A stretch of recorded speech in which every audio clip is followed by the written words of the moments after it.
ushaka kuba uwa mbere azigira umugaragu wa bose. Dore amasomo tugiye kuzirikanaho kuri uwa kabiri tariki ya 25 Gashyantare 2020. Isomo rya mbere ryo mu ibara ya Yakobo umutwe wa 4 umurongo wa mbere kugeza ku wa 10. Zaburi ni ya 55.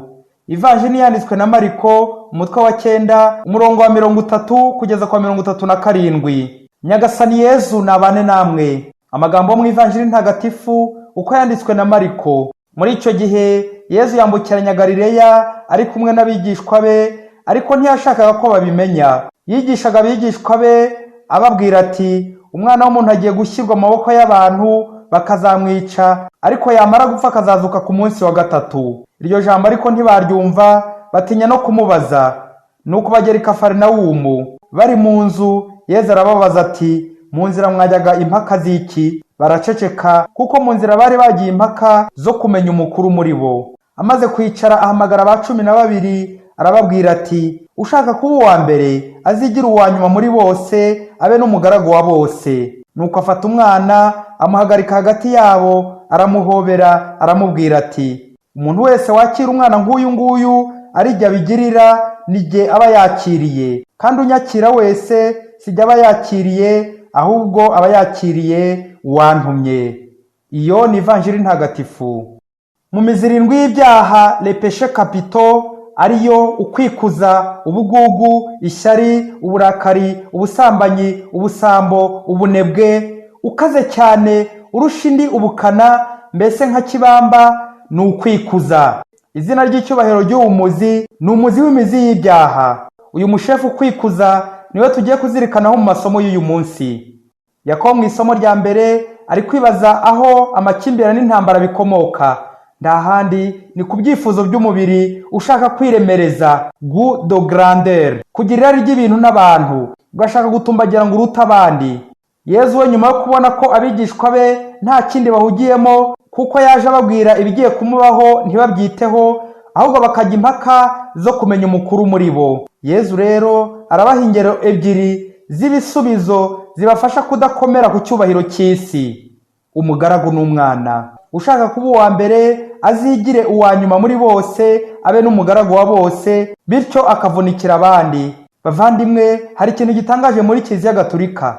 Wari uzi ko izina ry'icyubahiro rya Papa ari mu Kilatini Servus Servorum, Serviteur de Serviteurs, umugaragu w'abagaragu. Nawe rero ngo urashaka ibyubahiro byo kuri iyi si, baba batakwisenya kubahwa, ubwo uje kugusaba serivise ukamusezera amaramasa uti warerewe he? Wowe utazi kuvuga abantu mu mazina yabo, ukabasuzugura bene aka kageni. Kuvunikira abandi, kuba umugaragu, ni nko kujya mu bitaka ukamanuka hasi.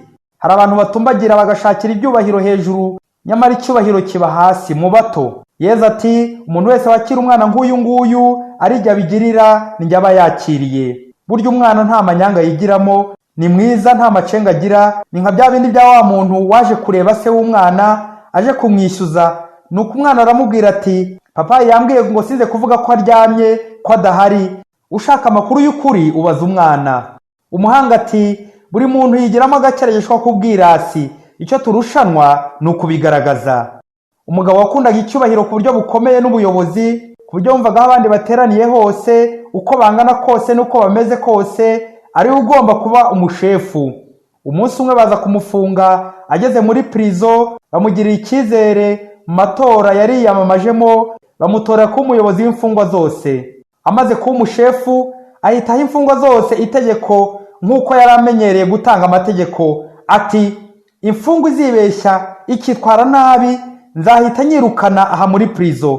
Nuko imfungwa zihita zimukomera amashyi, undi nawe akagira ngo n'icyubahiro bongeye kumuha, arishima cyane.